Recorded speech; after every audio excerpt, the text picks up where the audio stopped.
ஐயா வணக்கங்க ஐயா. வணக்கம்மா. ஐயா கூட்டு தசை தசா புத்தினா தசா சந்திப்பு அப்படின்னா என்னங்க ஐயா? உதாரணமா திருமண பொருத்தம் பார்க்கும்போது மட்டும்தான் இதை பயன்படுத்துறோம். உங்களுக்கு மீட் சரிங்க. பண்ணிருக்கு, சவுண்ட் எக்கோ அடிக்குது. ஆ உங்க மைக்கு மீட் பண்ணிருங்க.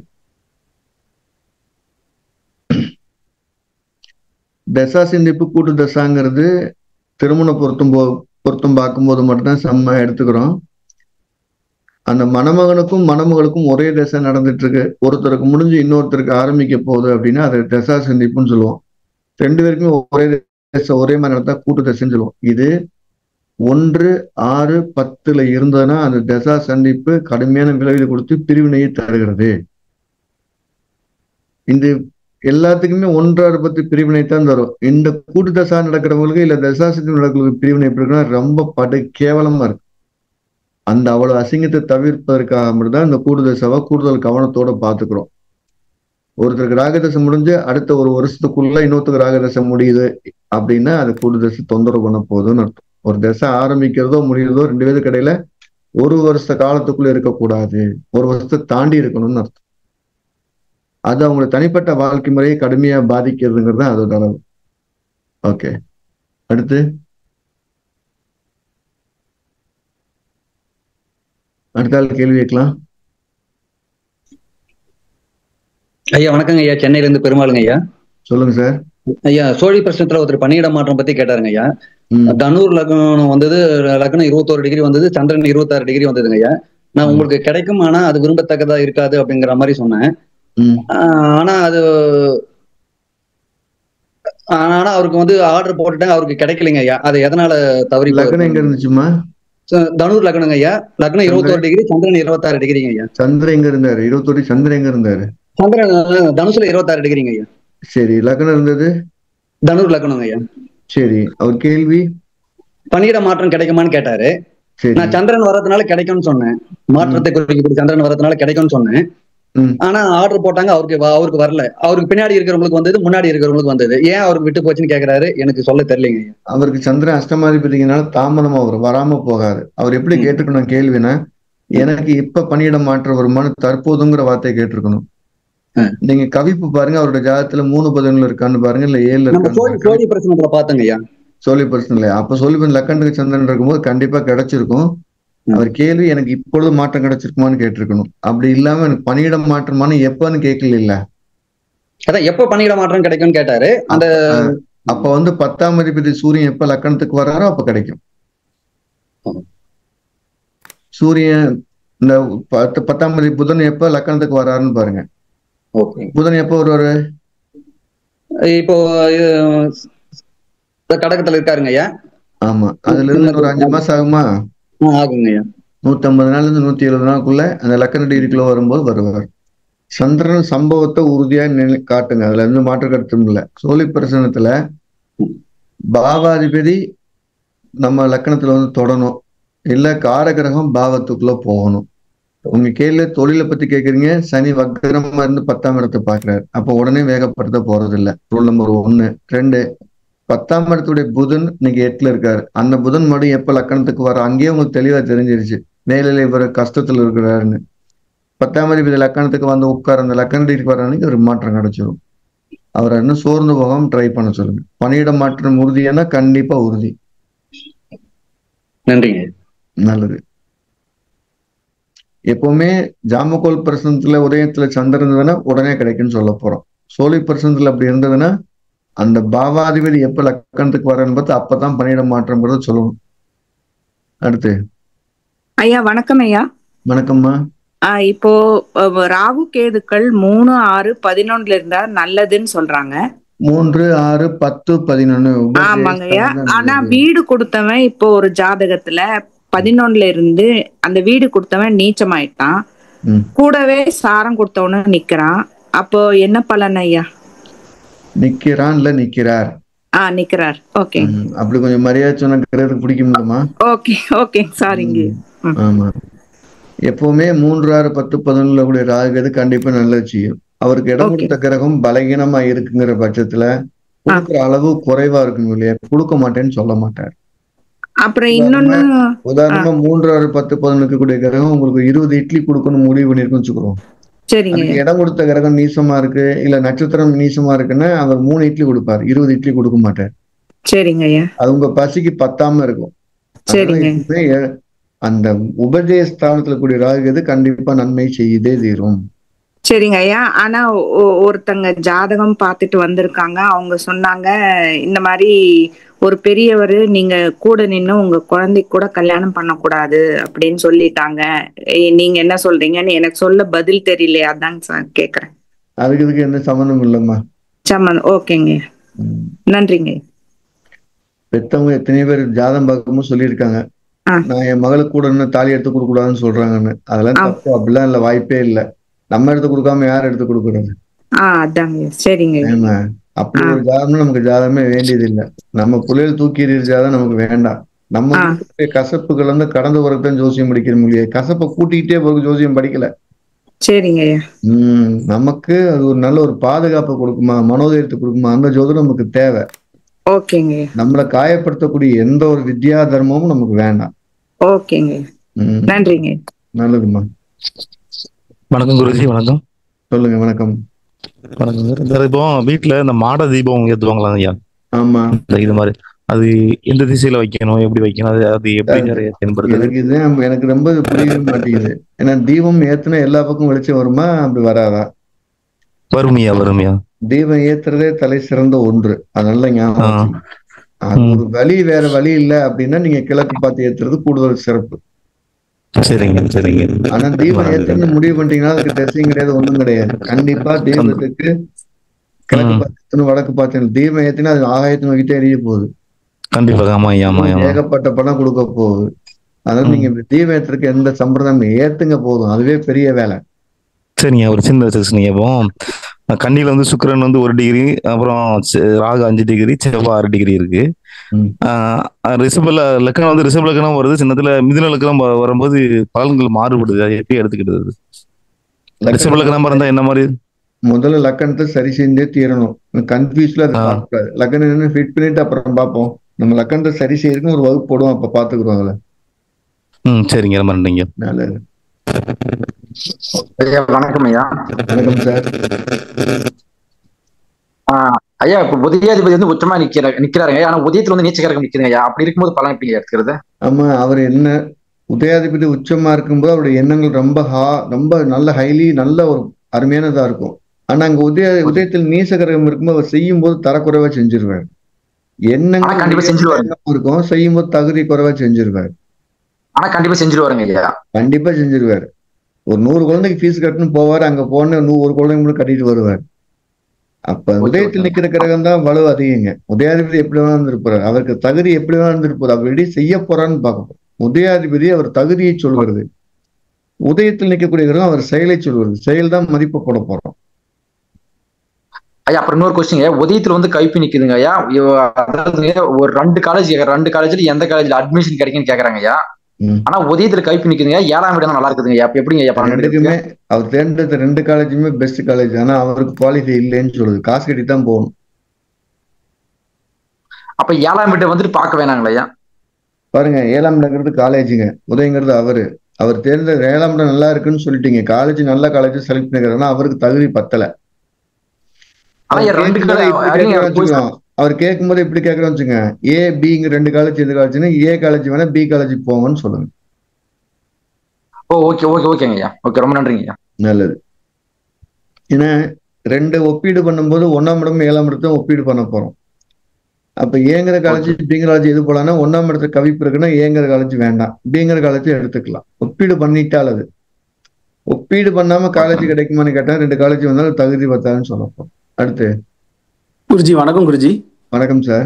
சீனிவாசன் வேலூர்ல பேசுறேன் குருஜி. வணக்கம். சொல்லுங்க குருஜி. ஜாமக்கோல் நம்ம கிளாஸ் அட்டன் பண்ணோம். அதுல வந்து இப்போ உதாரணம் வந்து ஒரு கன்னி உதயமா இருக்கு, மீனத்துல வந்து சுக்கிரன் இருக்கு. ஆனா வந்து பாகை முறைப்படி அது வந்து ஸ்திர ராசியில போயிடுச்சுன்னு வச்சுங்க குருஜி. சரி, ஸ்திர ராசியில போனா அதோட கதிரை வந்து எடுத்துக்கணுமா எடுத்துக்கூடாதா குருஜி? எடுத்துக்கணும், கண்டிப்பா எடுத்துக்கணும். அது பாகை முறையில தள்ளி இருந்தாலும் அது 7ஆம் பார்வையா எடுத்துக்கலாமா குருஜி? அது வந்து விலை ஏற்றத்திலேயோ இல்ல ஆசையிலயோ அந்த பாகையோட வித்தியாசம் மாறுமே ஒழிய, ஆனா அந்த பாகை எடுத்துக்கணும். அந்த கதிரை ஃபுல்லாவே எடுத்துக்கலாம். ஆமா, ஃபுல்லாவே எடுத்துக்கலாம். ஓகே குருஜி. அப்புறம் ஒரே ஒரு சின்ன ஃபீட்பேக் குருஜி. நீங்க ஒரு இதுல வந்து கிரக சேர்க்கையில வந்து ஒரு விஷயம் சொன்னீங்க, பணம் கொடுக்கக்கூடிய குரு சக்கரன் இதுல வந்து ராகு வந்து போச்சுன்னா பணம் அபிரிதமா கிடைக்கும், தானாவே கிடைக்கும்னு சொன்னீங்க. அது வந்து எனக்கு பிராக்டிக்கலா இந்த வாட்டி எனக்கு கிடைச்சது. மிதுனத்துல வந்து எனக்கு ராகு இருக்குது குருஜி. இப்ப குரு சுக்கிரன் சேர்க்க எக்ஸாக்ட் அந்த டிகிரில வரும்போது சம்பந்தமே இல்லாம ஒருத்தர் வந்து ராகுன்னும் போது நீங்க சொன்னீங்க கடன் வட்டி இல்லாம கடனோ இல்ல கேதுவோ இருந்தா கடனா கிடைக்கும். நீங்க கடனா வந்து ஒருத்தர் கொடுக்குறாரு, தானாவே வந்து வச்சுக்கோ அப்புறம் வாங்கிக்கிறேன்னு. அது வந்து ஒரு செம ஃபீட்பேக் குருஜி. ரொம்ப நன்றி நீங்க சொன்னது. நல்லது. ரொம்ப அற்புதமா நடந்துச்சு. முதல்ல ஒருத்தர் கேட்டாரு சுக்ரன் ராகு கடகத்துல இருக்கே சார்னு.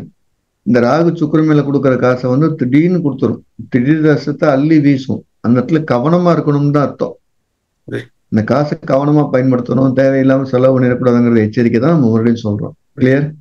தானாவே வந்து கொடுத்துட்டாரு குருஜி. அது நான் கேட்கவும் இல்லை, அது கொடுத்துட்டாரு. அதுவும் வட்டியாவும் இல்லை, சும்மா வச்சுக்கோ அப்புறம் வாங்கிக்கிறேன்ட்டார். அதுதான் குருஜி சொல்லலாங்க. நன்றி குருஜி. நல்லது, வாழ்த்துக்கள். அடுத்து குருஜி வணக்கம். குருஜி வணக்கம். இந்த டிரான்ஸ்ஃபர், அதாவது டிரான்ஸ்ஃபர் வந்து ஜாதகத்துல எப்படி எந்த பாவம் குருஜி பார்க்கணும்? ஒரு ஆளுக்கு டிரான்ஸ்ஃபர் கிடைக்குமா? இடமாற்றத்தை குறிக்கிறது 9ஆம் பாவம். சரி குருஜி. ஆமா, வேலையிலிருந்து வெளியேறுதல். அதே மாதிரி நீங்க 5ஆம் பாவத்தையும் பார்க்கலாம். திரிகோண பாவங்கள் தான் ஒரு இடத்த விட்டு இன்னொரு இடத்துக்கு வேலை மாறி போறதுக்கு முக்கியமான காரணமா இருக்கு.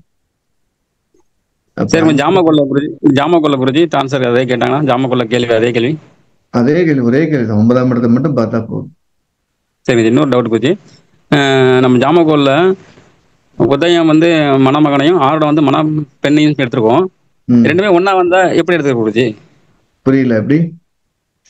நம்ம ஜாமக்கோல்ல உதயம் வந்து மணமகனையும் ஆரோட வந்து மணப்பெண்ணையும் சொல்லியிருக்கோம். ரெண்டு ஒன்னா, ரெண்டு பேரோட கேரக்டர் ஒன்னா இருப்பாங்க, ஒன்னா இணைஞ்சு வாழ்வாங்கன்னு அர்த்தம். ரெண்டு பேரும் ஒன்னா இணைஞ்சு வாழ்வாங்க. ரெண்டு பேரும் ரெண்டோட கருத்து ஒற்றுமை அதிகமா இருக்கும்னு அர்த்தம். சரி குருஜி. ஏழாம் இடத்தை பார்க்க வேண்டியதில்ல, வேற எதுவும் பார்க்க வேண்டியது வேண்டியது இல்லை நமக்கு. ஆமா, அதுல இன்னொரு டவுட் குருஜி. இதுல வந்து இந்த உதயம் ஆரோட ஒன்னா இருந்தா ஒற்றுமையா இருப்பாங்கன்னு சொல்லிட்டீங்க. இதே போல நம்ம இதுல உங்களுக்கு வந்து குழந்தை அடுத்து அதே வச்சு குழந்தையும் பார்க்க முடியுமா குருஜி? அது ஒரே சார்ட் பார்க்கலாம். அது திருமண சம்பந்தம் என்ன கேள்விட்டுல அதான் சொல்ல போறோம். திருமணத்துக்கு பின்னால் ஆயுள், திருமணத்துக்கு பின்னால் குழந்தை பேரு, திருமணத்துக்கு பின்னால் ஒற்றுமை எல்லாமே சொல்லலாமே. எல்லாமே அதை வச்சு சொல்லலாமா குருஜி? நடக்கிற யோகமும் அவயோகமும் ரெண்டுமே ரெண்டு இடத்துக்கு ஒரே மாதிரிதான் இருக்கும். அதுல கருத்து வெற்றுமையே வராதுன்னு சொல்ல போறோம். சரி குருஜி, ரொம்ப நன்றி குருஜி. நல்லது. ஐயா வணக்கம். உதயாரிடம் ஒன்னா இருக்கிறதுல ஒரு மைனஸ் என்னன்னா, உதயாரிடம் ஒன்னா இருக்கு, 5ஆம் இடம் கெட்டு போச்சு, இல்ல 5ல கவிப்பு இருக்கு அப்படின்னு வச்சுக்கிடுவோம். ரெண்டு பேத்துக்குமே குழந்தை பேர் இல்லைன்னு ஆயிட்டா ரொம்ப பெரிய சிரமம் ஆயிடும். அதாவது உதயாரோட வேற வேறையா வரும்போது ஒருத்தருக்கு இல்ல ஒருத்தருக்கு ரெண்டு சேர்ந்து போராடுவாங்க. ஏதோ ஒரு வைத்தியத்துக்கு ஈஸியா வர்றதுக்கு வாய்ப்பு இருக்கு. இந்த உதயாரோட ஒன்னா இருந்துச்சு அப்படின்னாலே நல்லது கிடைச்சாலும் நிறைய கிடைக்கும், கெட்டது கிடைச்சாலும் நிறைய கிடைக்கும். ரொம்ப கவனமா இருக்கணும்னு அர்த்தம். அடுத்து ஐயா வணக்கம். ஐயா வணக்கம் சார். ஐயா, ஒரு கோச்சார கிரகம் வந்து லக்னத்தின் மீது போவதற்கும் லக்னாதிபதி மீது போவதற்கு என்ன வித்தியாசம் ஐயா? லக்னாதிபதி மேல போகும்போது அந்த காரகத்துவம் மட்டும்தான் அடி வாங்குங்க, பாவத்துவம் அடி வாங்கும். லக்கணத்துல போகும்போது வந்து உயிருக்கு பயம் ஏற்படலாம். அடையாளமையோட நல்ல கிரகம் போச்சுன்னா அடையாளம் நல்லா பெருசா ஏற்றப்படும், கெட்ட கிரகம் போச்சுன்னா உயிர் பயம் கூட ஏற்படும். அப்ப ஒரு அதிகமான வலுவை லக்னம்ங்கிறதே 9 கிரகத்தோட பிம்பம்ங்க. அது ஒரு உருவம் தான். லக்னாதிபதி மேல 9 படக்கூடிய நன்மை தீமைகளை ஒரு அளவு இருக்கு. லக்கணத்தை மேல 9 அது அளவில்லாத நன்மை தீமைகளை கொடுத்துட்டு போயிடும். அதனால லக்கணத்து மேல பயணிச்சாலும் ஒரு தப்பு உண்டு. உதாரணமா சார் நான் இன்னும் கொஞ்சம் ஆய்வு பண்ணணும் சார்னா, லக்கண பாகைக்கே கோச்சாரத்துல சனி வருதுன்னு வைங்க, அவருக்கு அப்படியே மனநோய் மாதிரி வந்து பைத்தியம் பிடிச்ச மாதிரி இருப்பார். அதே லக்னாதிபதி மேல பார்த்தீங்கன்னா சோர்வு மட்டும்தான் இருக்கும். இந்த வித்தியாசம் நீங்க உணர்ந்து பார்த்தீங்கன்னா தெரியும். இப்போ உதாரணம் மீன் லக்கண ஜாதகம்லாம் யாருக்காவது 7 டிகிரி 8 டிகிரி லக்கணம் தான் அவங்க கூப்பிட்டு கேட்டு பாருங்க, பைத்தியம் பிடிச்ச மாதிரி இருக்கும். மற்ற கிரகத்தை கவனிக்க வேண்டிய அவசியமே இல்லை. அப்ப லக்ன டிகிரிக்கு அந்த கிரகம் வெறும் சனி போகும்போதே அவனுக்கு பைத்தியம் முடிச்ச மாதிரி இருக்குன்னா, லக்னாதிபதி வரும்போது மன இறுக்கம் வரலாம், மனச்சோர்வு வரலாம், அவ்வளவுதான். அதனால லக்னத்துல மேல போறதுக்கு வந்து ஒரு பெரிய பலன் உண்டுங்கிறது நிதர்சனமான உண்மை. அடுத்து நன்றி. அடுத்து வணக்கம் சார். வணக்கம்மா.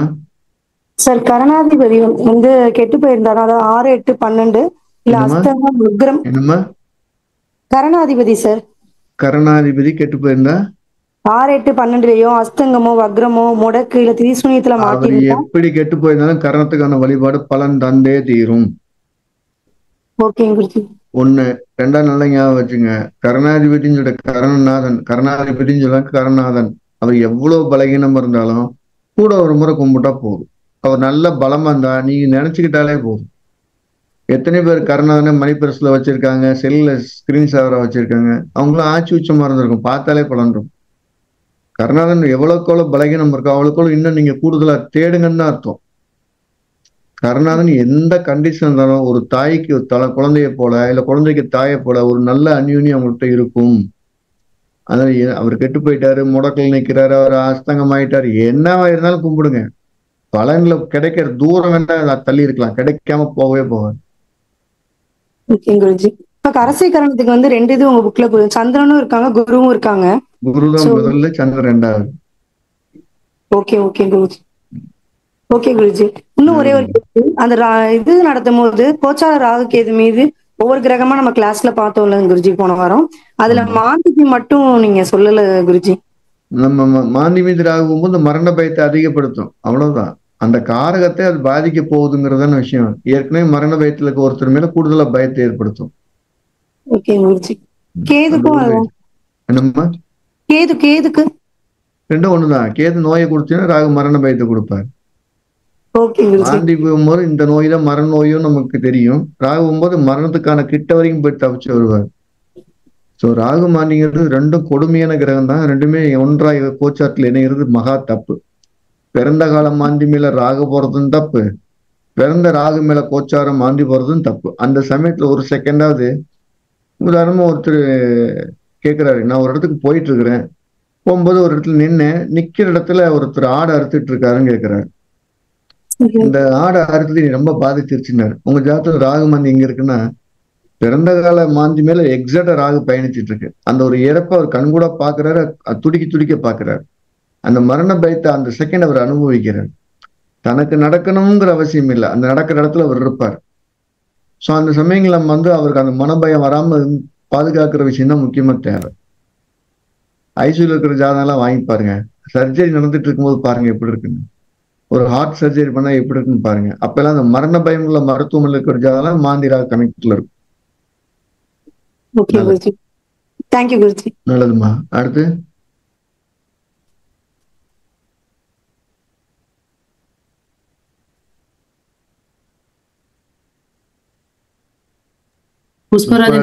பேசுறது கேட்கல. மைக் ஆன் பண்ணிட்டு ஹெட்போன் இருந்தா கழட்டி வச்சுட்டு பேசினா கேட்க முடியாது. உங்களுக்கு சொல்லுங்க. பிறந்த கால கிரகங்கள் என்ன பலத்துல இருக்கோ கோச்சாரத்துல அதே பலம் பெறும்போதுதான் நமக்கு பலன் கிடைக்கும் அப்படின்னு. உதாரணமா பிறந்த காலத்துல சனி வக்கரம்னா கோச்சாரத்துல சனி வக்கரம் அடையும் போது அது பலனை கொடுக்கும். இல்ல அந்த வக்கர கிரகத்து மேல இன்னொரு குரு வக்கரம் வரும்போது இன்னும் கூடுதல் பலனை கொடுக்கும்னு அர்த்தம். இப்ப அந்த கிரகம் அதே பலத்துல இல்லாம வேற ஒரு கிரகத்து மேல போச்சுன்னா அப்ப என்ன பலன் தருங்க? அந்த பலன் கிடைக்க பலன்ல பாதி தான் கொடுக்கும். உதாரணமா உங்களுக்கு 10,000 கிடைக்க வேண்டிய இடத்துல 5,000 தான் கிடைக்கும். உதாரணமா உங்க பிறந்த காலத்துல குரு வக்கரம் அப்படி வச்சுக்கிடுவோம்.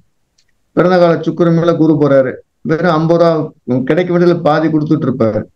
அதே குரு வக்கரமா எனக்கு சுக்கிரன் மேல போகும்போது கிடைக்க வேண்டிய 100% அப்படியே கொடுத்துருவாரு. அந்த ஒரு கிரகம் பிறந்த கால பலனை பிறந்த கால பலத்தோட தான் கொடுக்குறாரு. இப்போ பெண்களுக்கு மட்டும்தான் செவ்வாய் தோஷம் பார்க்கணும், ஆண்களுக்கு சுக்கிரன் தோஷம் தான் பார்க்கணும் அப்படின்னு சொல்லியிருந்தீங்க. இப்படி பார்த்துட்டே பண்ணா நிறைய இருக்குங்க. கடவா பல்லுக்கு மட்டும்தான் பல்வலின்னு பேரு, முன்பலுக்கு இல்லைங்கிற மாதிரி இருக்கு. அப்படி கிரகத்துக்கு ஆண் பெண் எல்லாம் தெரியாது. கோபம் யாருக்கு வந்தா என்ன, புருஷனுக்கு கோபம் தானே, பொண்டாட்டி சண்டை தானே வரும். இந்த செவ்வாய் தோஷம்ங்கிறது அதிகப்படியான பர்ஃபெக்ஷன் எதிர்பார்க்கறது. அது பொண்ணுக்கு வந்தா மட்டுமே போதுமா என்ன, 2 பேத்துக்குமே பார்க்கறதுதான் சால சிறந்தது. காரகத்துவத்துல அவர் எப்படி பொண்ணுட்டு அணுகுவார் அப்படிங்கிறதுக்கு சுக்கிரன் பார்க்கிறோம். இந்த அம்மா எப்படி ஆண்கிட்ட அணுகுவாங்கிறதுக்கு செவ்வாய் பார்க்கிறோம். ஆனா மற்றபடி ரெண்டுமே கோபத்தையும் வீரத்தையும் தைரியத்தையும் அசாத்தியம் முடிவு சக்தியும் செவ்வாய் தான் குறிக்குது. அதுக்கு 2 பேத்துக்கும் பார்க்கறதுதான் சால சிறந்தது. நீங்க டீப்பா போய் படிச்சு பார்த்தீங்கன்னா செவ்வாய் தோஷம் எல்லா ஜாதத்துக்குமே இல்லைன்னு தான் வரும். அது ஆணா இருக்கட்டும் பொண்ணா இருக்கட்டும். எப்படின்னு பார்ப்போம். தன்னோட வீடுகளில் செவ்வாய்க்கு தோஷம் இல்லை, தன்னோட நட்பு வீடுகளில் செவ்வாய்க்கு தோஷம் இல்லை, பகை வீடுகளில் செவ்வாய்க்கு தோஷம் இல்லைன்னா தன் வீடு பகை வீடு நட்பு வீடு 3 தான் இருக்கு. 3லயுமே செவ்வாய் தோஷம் இல்லைன்னு வந்துருச்சு, ரூலே சொல்லுது. பார்த்தாக்கு செவ்வாய் பகைவத்தோடு சேர்ந்தா கிடையாது, நட்பு கிரகத்தோடு சேர்ந்தா கிடையாது, சுபகிரகம் பார்த்தா கிடையாதுன்னு இல்லாததுக்கு நிறைய விதிகள் இருக்கு. அப்ப நம்ம தோஷம் எதை மெயின் எடுத்துக்கிறோம்? செவ்வாயோட ராகு எது சனி சம்பந்தப்படுற ஜாதகத்தை தான் செவ்வாய் தோஷம் ஸ்ட்ராங்கா இருக்கணும். அது எந்த பாவத்துல இருந்தாலும் சரி. அது என்னுடைய ரூல் படிக்கு லக்கணத்திலேயோ லக்கணத்துக்கு 2ஆம் இடமோ 7ஆம் இடத்துக்கு 2ஆம் இடமோ 8லயோ இருக்கிறது தான் ரொம்ப கொடுமையான செவ்வாய்ன்னு சொல்றோம்.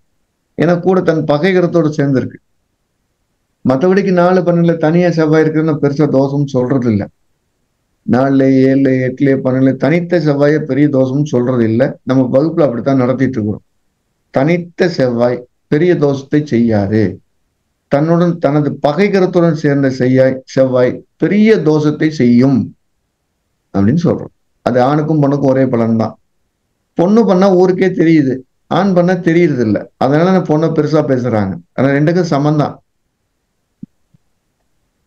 சரி, நன்றி. அடுத்து ஐயா வணக்கம். ஐயா லட்சுமணன் பேசுறேன். சொல்லுங்க லட்சுமணன். சார், ADHD பத்தி ஒரு சின்ன கொஸ்டின். ஆக்சுவலா வந்து நான் ஒரு ஜாதகம் பார்த்ததுல கும்ப லக்னமா வந்திருந்து 29 டிகிரியா, புதன் வந்து 8ஆம் அதிபதி புதன் வந்துட்டு மீனத்துல 2 டிகிரில இருக்காருயா. அவங்களுக்கு அந்த குழந்தைக்கு வந்து 3 வயசுக்கு மேலதான் அவங்க ADHD கண்டுபிடிச்சதா சொன்னாங்க. அது பார்க்கும்போது நான் அவ்வளவா தெரியலங்க, இந்த மாதிரி ப்ராப்ளம் இல்லை அப்படின்னு தான் சொன்னேன். பட் அந்த மாதிரிதான் ப்ராப்ளம் இருக்கு, ஹைப்பரா இருக்காரு, அவருக்கு அந்த ஆக்டிவிட்டி ப்ராப்ளம் இருக்கு அப்படின்ற மாதிரி சொன்னாங்க. அவருக்கு சுக்கிரன் எங்க இருக்கு? சுக்கிரன் வந்து லக்னத்துக்கு 12ஆம் பாவத்துல இருக்கியா. என்ன டிகிரில இருக்கு? 1 டிகிரியா. ரைட்டு. அப்பனா அவரோட லக்னம் வந்து மீனத்துல 1 டிகிரி இருக்குதான் வாய்ப்பு அதிகம். ஏன்னா லக்கண டிகிரி 8ஆம் அதிபதிக்கோ இல்ல 8ல நிக்கிற கிரகத்துக்கோ நெருக்கமா இருக்கணும். நீங்க வெறும் 1 நிமிஷம் மட்டும் நகர்த்தீங்கன்னா லக்னம் வந்து மீனத்துக்கு 1/2 டிகிரிக்கு போயிடும். போச்சுன்னா சுக்கிரன் புதன் மேட்ச் ஆகி வரும். ஓகே. ஏன்னா அது வந்து பாத்தீங்கன்னா இப்போ ஆமாயா சொன்ன மாதிரி இப்ப மகரத்துல 1 டிகிரில இருக்கியா கரெக்டா? அந்த லக்னம் வந்து மீனத்துல 1 டிகிரி தான் இருக்கும். அதான் ADHD வரும். இல்ல இப்ப இந்த ஜாதகர் கேட்டு பாருங்க. 8ஆம் அதிபதி லக்கண டிகிரிக்கு நெருக்கம் வந்தாலும் இவர் பார்த்தீங்கன்னா அப்பாவுக்கு பெரும் கஷ்டத்தை கொடுத்துருக்கும், பொருளாதார நெருக்கடியை கொடுத்துருக்கும். கேட்டு பார்த்தீங்கன்னு சொல்லுவார். சொன்னாலும் உண்மைதான். அவர் வந்து வெளியூர்ல வேலை செஞ்சுட்டு இருந்தாரு, இப்ப இங்க வந்துட்டு குறைஞ்ச சம்பளத்துக்கு வேலை செஞ்சுட்டு இருக்காரு. மீன் லக்கணம் தான் கரெக்டா பண்ணிட்டான். அப்படிங்களா? சரிங்க. ஆனா புதனும் நெருக்கமா இருக்கு, அதனால எனக்கு கன்ஃபியூஷன் ஆயிடுச்சு. ஏன்னா அவருடைய பிரெயின் டெஸ்ட் எடுத்து பாத்தீங்கன்னா அதுல இருக்கக்கூடிய மெர்க்குரி, லெட் இதெல்லாம் கொஞ்சம் வித்தியாசமா இருக்கும். அப்நார்மலா இருக்கும், இல்ல ரொம்ப குறைவா இருக்கும். தேவைக்கு குறைவா இருக்கணும், இல்ல தேவையோட ரொம்ப அப்நார்மலா இருக்கணும். அதுக்கெல்லாம் வந்து அவருக்கு தெரப்பி மாதிரி கூடவே இருந்து ஒருத்தரோட பண்ண சொல்லுங்க, போதும். இப்ப பண்ணிட்டு தாங்க இருக்கு, ஆன்கோயிங்ல போயிட்டு இருக்குன்னாங்க. ஸ்கேட்டிங் அதெல்லாம் பண்ணிட்டு இருக்கா சொன்னாங்க. போதும். இன்னொரு கொஸ்டின் வந்து இப்ப வந்து தனுசு லக்னமா வந்து தர்ம கர்மாதிபதி யோகம் வந்து 9ஆம் பாவத்துல இருக்கியா. சூரியன் 29 டிகிரியும் புதன் 10ல இருக்கு, லக்னம் விழுந்து 26 டிகிரியா. பட் அந்த தர்ம கர்மாதிபதி யோகம் ஒர்க்கே ஆகல அவருக்கு. அது எப்படி கண்டுபிடிக்கிறது? நீங்க 29 டிகிரி வரலாம் லக்னம் சரியான்னு செக் பண்ணிக்கிங்க முதல்ல. 29:55 இருக்கு, 29:58 இருக்குன்னு இப்படின்னு தட்டினா அடுத்த வீட்டுக்கு போயிருமா இல்லையா? லக்ன சந்தி இருக்கான்னு செக் பண்ணிட்டு அப்புறம் யோகத்தை பாருங்க. யோகம் வேலை செய்யாம போறதுக்கு வாய்ப்பே இல்லை. லக்ன சந்தி இருக்கனால செக் பண்ணிக்கிங்க அவர் ஜாதகத்தை. இப்ப பாவத்துல படி பார்க்கும்போது புதன் வந்து 8ஆம் பாவத்திலயும் சூரியன் வந்து வேலை அதுவே உங்களுக்கே தெரியுது பதில், அப்புறம் ஏன் அது சொல்றீங்க? எனக்கு கன்ஃபியூஷன். திரும்ப பாவம் மாறிடும் போது பாவக தசா புத்தி பாவக மாற்றம் இருக்கான்னு பார்த்துட்டு தான் பதில் சொல்லணும். அடுத்து இப்ப தர்ம கர்மாதிபதி யோகம் இதுல வேலை செய்யாது, பட் 9ஆம் அதிபதியா சூரியன் வேலை செய்வார் கன்ஃபார்ம். ஆமா, கர்மம் உண்டு கர்மம் இல்லை. தேங்க்யூ. ரைட். எப்பவுமே ஒரு லக்னம் கடைசி டிகிரில இருந்தாலும் முதல் டிகிரில இருந்தாலும் ஒரு முறைக்கு 5 முறை செக் பண்ணி வச்சுக்கேன். ஏன்னா பாவக மாற்றம் மாறிக்கலாம், இல்லைன்னா அந்த லக்கண சந்தில இருக்கும்போது அடுத்த வீட்டோட விழுந்திருக்கலாம். எத்தனையோ ஜாதகத்துல வந்து ஊர் பேர் மாத்தினோட லக்னம் மாறி போறலாம் இருக்கும். அதெல்லாம் முதல்ல ஃபிட் பண்ணி தெளிவா வச்சுக்கங்க. அடுத்து ஐயா வணக்கம், நான் வினோத் பேசுறேன். சொல்லுங்க சார். வினோத் சார். ஐயா, அந்த அச்சை விட்டு விலகிய கிரகத்துல லக்னம் மட்டும் அச்சுக்கு வெளியில இருக்கு, லக்னாதிபதி அச்சுக்குள்ள வந்துடுறாரு. அப்ப அதுக்கு எப்படி? அவர் ஒட்டவே மாட்டாருங்க. அவர் வந்து யாரோடய ஒட்டாம தனியா இருப்பாரு. அவருடைய இறுதி கால லைஃப் ரொம்ப தனிமையில இருக்கும்னு அர்த்தம். லக்னாதிபதி ஒதுங்கி போயிட்டாருன்னா அவர் சொத்து பத்தோட தனியா ஒதுங்கி போவார். லக்னம் மட்டும் சொத்து பத்தோட விட்டுட்டு தனியா ஒதுங்கி போயிடுவார். அதே மாதிரி இந்த லக்னம் மட்டும் அச்சை விட்டு ஒதுங்கினுடைய நிறைய பேருடைய இறப்புக்கு வந்து இறுதி காலத்துல கொஞ்சம் பெயின் உள்ளதா இருக்கு. அதையும் பார்த்துக்கணும். அச்சை விடுனா ராகத்துக்கு உள்ள எல்லா கிரகம் ஒரு இருக்கும். அதுக்கு இன்னொரு கட்டத்துக்கு அந்த ராகத்துக்கு வெளியில லக்னம் இருக்கிறது தான் அவர் கேட்கிறார். அடுத்து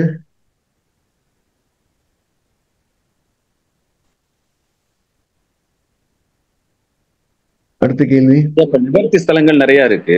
அப்ப ஒருத்தர் கேட்கிறாரு, இப்ப ஐயா கேக்குதா? சொல்லுங்க. நிவர்த்தி ஸ்தலங்கள்ல இப்ப நிறைய ஒவ்வொரு தோஷத்துக்குமே ஒவ்வொரு நிவர்த்தி ஸ்தலங்கள் இருக்கு. இப்ப அந்த பகுதியில இருக்கிறவங்களுக்குமே அந்த தோஷங்கள் இருக்கு. அப்ப நீங்க எப்படி அதை நினைக்கிறீங்க அப்படிங்கிற ஒரு கொஸ்டின் கேக்குறாங்க. தாராளமா உதாரணம் பாருங்க. திருநாகேஸ்வரத்துல இருக்கும் சர்ப்பதோஷம் இருக்குமில்ல, இருக்குமா இருக்காதா? திருநாகேஸ்வரத்துல பிறந்தவருக்கும் சர்ப்பதோஷம் இருக்குமா இருக்காதா? அப்ப அவர் ஆப்போசிட்ல வேற ஒரு திசைக்கு போய் தான் கும்பிடணும். ராமேஸ்வரத்துல கூடிய ஒரு கோயில் குறுக்களே வந்து கல்யாணம் ஆகாம காத்துட்டு இருக்காரு 40 வயசு வரைக்கும். அவர் இந்த கோயில் பத்தி நினைக்கிறது. அப்ப நம்ம என்ன செய்ய போறோம்னா, என்னுடைய வீட்டுல எனக்கு சாப்பாடு சரியில்லைன்னு ஹோட்டலுக்கு போற மாதிரி இந்த கோயில் நிவர்த்தி போலாம், இன்னொரு கோயிலுக்கு போகலாம். நான் பெரும்பாலும் உங்களுக்கு சொல்லுவேன். இந்த மாதிரி திருக்காலாசில இருக்க ஒருத்தர் கேட்கிறாரு, எனக்கு கேது தோஷம் அதிகமா இருக்கு, எனக்கு இன்னுமே ஒரு மன இறுக்கம் இருக்குன்னு. 9 நவ திருப்பதிக்கும் போயிட்டு வாங்க அப்படின்னு மாற்று கருத்தை சொல்லுவோம். அவர் 2வது கோயிலுக்கு போயிட்டு வந்தோன்னே பயங்கர ரிலாக்ஸ் ஆயிட்டேன் சாருங்கிற. அந்த கோயில இருக்கக்கூடிய அந்த கோயிலோட மண்ணுகள் சுத்தி இருக்கக்கூடிய மண்ணில் ஒரு தாக்கம் கூட அவருக்கு என்ன செய்யலாம், உடம்புல ஏற்றுக்கொள்ளாம இருக்கலாம், மனசை ஏற்றுக்கொள்ளாம இருக்கலாம். மாற்று தெய்வத்தை கும்பிட்டு பார்க்க சொல்லுங்க, கண்டிப்பா கேட்கும். அதே மாதிரி ஒருத்தர் வந்து பாத்தீங்கன்னா புதனோட ஆதிக்கத்தினால ரொம்ப கடுமையா பாதிக்கப்பட்டிருக்கார். அவர் திருவெண்காட்டிலே பிறந்திருக்கார். அவரு புதனுடைய 4 நட்சத்திரம் எல்லாமே கடுமையா பாதிக்குதுன்னா நீங்க ஒரு முறை மீனாட்சி கோயில் போயிட்டு வாங்கன்னு சொல்றோம். அவரு சார் திருவெண்காட்டில் இருக்க விட புதனுக்கு வேலை செய்ய போகணும். மீனாட்சி அம்மன் கோயில் போயிட்டு வந்த பிறகு லைஃப் ஸ்டைலே அவர் மாறி போச்சு. இப்போ ஒரு 3 மாசம் கூட மீனாட்சிக்கு போயிட்டு வர. அதனால சிலர் தன்னுடைய திருத்தலத்துல தன்னுடைய ஸ்தலத்திலே இருக்கக்கூடிய தெய்வம் வழிபடலாம் கூட வேற ஒரு கோயில் வழிபடலாம். எத்தனையோ பேர் தன் சொந்த ஊர்ல பெரிய பிரம்மாண்டமான சிவன் கோயில் இருக்கும், காசிக்கு போய் தான் திருப்தி அடைகிறாங்கிறாங்க. அது மாதிரி ஒரு இடத்துக்கு இன்னொரு இடம் தீர்வாக கண்டிப்பா அமையும். அவங்களை அப்படி மாற்றி சொல்லுங்க, சரிவிய கண்டிப்பா தப்பு வராது. நம்ம இந்த கேள்விப்பதிவு நிகழ்ச்சி ஏன் தொடர்ந்து நடத்திட்டு வரோம்னா, என்னோட 30 ஆண்டுகள அனுபவத்தை நான் எல்லாத்துக்கும் சரிசமமா கொடுத்துடணும்னு நினைக்கிறேன். ஒண்ணு, நிறைய ஸ்டூடெண்ட் இப்ப நம்ம உருவாகிருக்காங்க. அவங்க நடத்துற வகுப்புல அவங்க கேட்கிற கேள்வி, அவங்களுடைய கோணங்கள் எல்லாமே பிரிவுனால அதுக்கப்புறம் அவங்களுக்கு தொகுத்து கொடுத்துட்டே வரும். இந்த வகுப்பு நிகழ்ச்சி ஆரம்பிக்கும் போது இருந்ததை விட இப்ப நிறைய ரெஸ்பான்சிபிலிட்டி நிறைய இருக்கு. இதுல இவர் கேட்ட மாதிரி ஒரு வித்தியாசமான கேள்வியெல்லாம் வரும்போது, காலைல ஒருத்தர் முதல்ல கேட்டாரு, விவசாயத்தை பத்தி கேட்டாரு. இப்போ இதுல எல்லா விதமான அனுபவங்களுமே நமக்கு அதிகமா இருக்குன்னா அது உங்களுக்கு எளிமையா புரியுற மாதிரி இந்த கேள்வி நிகழ்ச்சி சொல்லிக்கிட்டே வரும். ஏன்னா ஒரு வகுப்புல தனித்தனியா சொல்ல முடியாதுங்கிற பட்சத்துல வகுப்புல நிறைய கேள்வி கேட்கிறாங்க. அது பாடத்திட்டத்தின் நேரத்தை பாதிக்கிற மாதிரி இருக்கனால அதுக்கு ஒதுக்குற நேரம் ஒரு 1/4 மணி நேரமோ 20 நிமிஷம் ஒதுக்கிட்டு மிச்ச நேரத்தை போறோம் நம்ம இந்த கேள்வி இங்க கொண்டு வந்துடும். இதுலயுமே நிறைய பேருக்கு பதில் சொல்ல முடியறது இல்லை. ஏன்னா நம்ம ஒதுக்குற நேரம் 1 மணி நேரம் தான். 1 மணி நேரத்துக்கான கேள்வியே அதிகமா இருக்கு. இந்த நிகழ்ச்சி நம்ம எப்படி மாசம் 2 நாள் 3 நாள் பண்றோம். ஸோ இந்த தடவை கேள்வி நிகழ்ச்சி கலந்துக்கிறோம்னா கூட அடுத்த முறை கலந்துக்கலாம். அப்புறம் ஆகஸ்ட் 23, 24 இந்த 2 நாள்ல நம்மளுடைய வர்க்க சக்கரத்துல திரேக்கானம், தசாம்சம், நவாம்சம் இந்த 3 பத்தின ஒரு விரிவான ஒரு வகுப்பா அதுல இருக்கும். ஸோ படிக்கணுங்கிற விருப்பம் இருக்கவங்க கீழே இருக்கிற நம்பர்ல நம்ம தொடர்பு கொண்டு வந்து கலந்துக்கலாம். சென்னையில் அது நேரடி வகுப்பா இருக்கும். நம்ம நீ இந்த வாரம் முடிச்சுட்டு நீ அடுத்த வாரம் முடியும் கேள்வி நிகழ்ச்சியை பத்தி பார்ப்போம். ஒருவேளை இதுல பதில் கேட்க முடியாமன்னு நீங்க அந்த வகுப்புல அந்த கேள்வி செஷன்ல வந்து கொஸ்டின் ஆன்சர் செஷன்ல நீங்க தாராளமா கேட்கலாம். அதை கண்டிப்பா பதில் சொல்லப்படும். எல்லாருடைய கேள்விக்குமே பதில் சொல்லணும் அப்படிங்கிறத நான் விரும்புறேன். நேரமின்மைன்னு ஒண்ணு இருக்கு. பெரும்பாலும் வர்றவங்க ஆளுக்கு ஒரு கேள்வி கேட்டு போயிட்டா சரசரன்னு போயிடலாம். 2-3 கேள்வி வரும்போது லேட் ஆயிடுது. ஸோ நம்ம இந்த வகுப்பை நம்முடைய அடுத்த ஒரு 25ஆம் தேதிக்கு மேல ஆகஸ்ட் 30க்குள்ள நம்ம இன்னொரு நாள் பார்ப்போம். இன்னைக்கு கேட்க முடியாதவங்க வெயிட் பண்ணுங்க, மறுதில் பார்ப்போம். ஸோ எல்லாத்துக்கும் வழங்கிக் கொள்கிறேன். நம்ம இந்த செஷனை நம்ம அடுத்த சந்திப்போம். எல்லா வல்ல எம்பெருமான் சரி உச்சிஷ்ட மகா கணபதி அனைவருக்கும் நீண்ட ஆயுளையும் நிறைந்த செல்வத்தையும் உயர்ந்த புகழையும் மெய்ஞானத்தையும் பேரறிவையும் பிரசன்ன ஞானத்தையும் பிரபஞ்ச அறிவையும் பெருமையுடன் வழங்கட்டும். அனைவருக்கும் எனது மானசீகமான வாழ்த்துக்கள், மானசீகமான ஆசைகள்.